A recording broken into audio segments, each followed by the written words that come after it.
What's up, guys? Matt Cam's Garage coming at you. We've got a 2013 Ford Mustang here with the V6, and we need to change a headlight bulb. So we went to the parts store to try to see what kind of bulb this thing got. Make sure you double check, because it appears that this car has an HID bulb, which is DS or D3S. If you look up online, it'll also say an H11. So this is the HID xenon bulb that this car is calling for. And we wanted to be sure that it didn't take the H11, which is like a normal bulb. So we're gonna do first here is we're gonna move this cover out the way just to try to give us a little bit of room.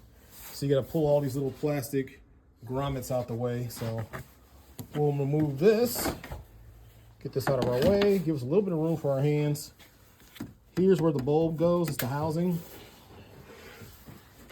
And it's got this cover on here. So the cover was on like this, and if you see, it tells you which way to turn it, which is counterclockwise to get it off. So I've already done that, so we're gonna try to see if we can see where the bulb is. So we removed our cover, and let's turn this bright light off here, see if you can see a little bit better. Here's our HID bulb right here, which appears to be the same exact one that they gave us at the store. So we're gonna see if we can pull this thing out of here.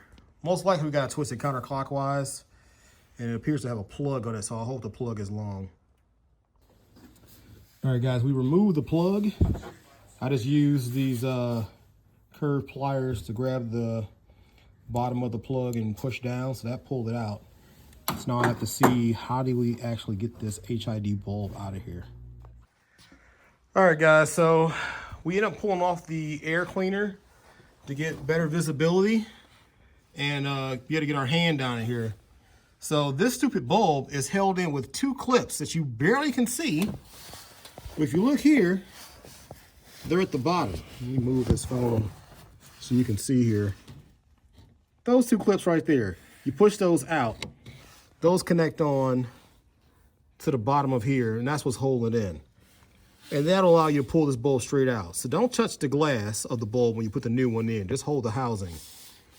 Just hold it just like this, like I got my two fingers.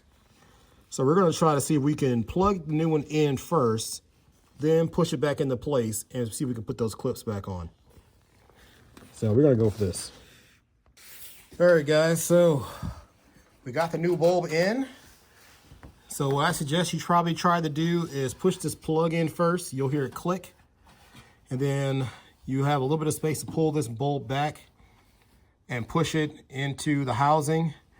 And then those little clips on the bottom, you'll have to push them forward and then click them under, and you'll hear like a little snap that you'll feel that'll hold the light in. And as you can see here, that bad boy's in there. So now we're gonna put our cap back on. It should just fit in the little groove here. You push this on, turn this little cap clockwise, and then that'll put that back in. And then we'll go ahead and put our air box back in. And that should be it. So first thing we're gonna do before we tie everything back up is we're gonna go ahead and test this bulb out. So I'm gonna have our driver here go around and turn the key and see if this light comes on. So we'll go over first and look at the passenger side so you can see how it looks. So right now lights are off. You can see now that light's on the passenger side. And that light is on the driver's side. So we are all set. So we're gonna go ahead and wrap this car up and send it on its way. All right, guys, so that's pretty much it. I'm gonna wrap her up here. Catch us on the next one. Peace.